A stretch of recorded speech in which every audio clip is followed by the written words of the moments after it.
माझ्या आयुष्यात सुख कधी येईल, मला अपेक्षित धनलाभ कसा आणि कधी होईल, हेच सुरू आहे ना डोक्यात. आज तुला या कायम पडलेल्या प्रश्नांची उत्तरं देतो बघ. शांतपणे ऐक आणि आचरणात मात्र नक्की आण. आता सुख म्हणजे नेमकं काय रे, सांगू शकतोस? आता तू म्हणशील हो, सुख म्हणजे पैसा, कारण पैशांशिवाय या जगातली पानं हलतच नाहीत ना मुळे. हो ना? आता तो कसा कमवायचा हे सुद्धा सांगतो. पण अरे वेड्या, आज तू एक सरळ आयुष्य जगतोयस. तुझ्या डोक्यावर छप्पर आहे, वेळेला 2 घास आहेत, सोबत कुटुंब आहे. बरं, अंथरुणावर पडलास की लगेच झोपतोस. हे सुद्धा सुखच आहे, हे विसरतोस. ह्या उलट पैशांच्या तलावात बुडून सोबतीला हातपाय धड नसतील, शारीरिकरित्या मानसिकरित्या जर खच्चीकरण होत असेल, तर असल्या द्रव्याचा काय रे तो उपयोग?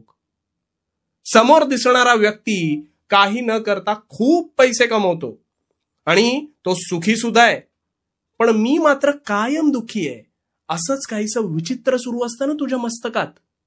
नेहमी लक्षात ठेव, दुरून डोंगर साजरे असतात. आता या बाबतीत एक गोष्ट तुला सांगतो.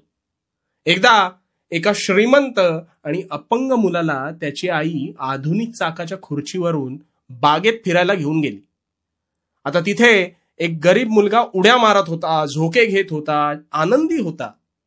अपंग मुलाला त्या मुलाकडे पाहून वाटलं, अरे किती सुखी आहे हा, स्वतःच्या पायांवर बागडू शकतो. आणि त्याच वेळी त्या गरीब मुलाने अपंग मुलाला पाहिलं आणि त्याला वाटलं, अरे किती आयुष्य आरामात जगतोय हा आयुष्य, काहीच करायला नको. आता ह्यातून काय समजलास? नुसता पैसा असला म्हणजे माणूस सुखी असेल असं कधीच होत नाही.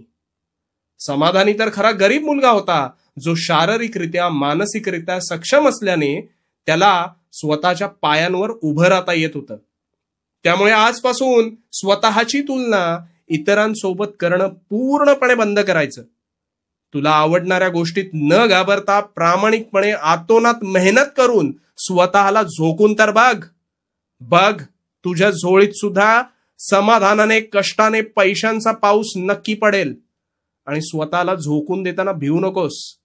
पडलास तर पुन्हा उभा राहा, हेच तुझी कसोटी आहे. आणि म्हणून भिवू नकोस, कारण मी तुझ्या पाठीशी आहे. भिवू नकोस, मी तुझ्या पाठीशी आहे.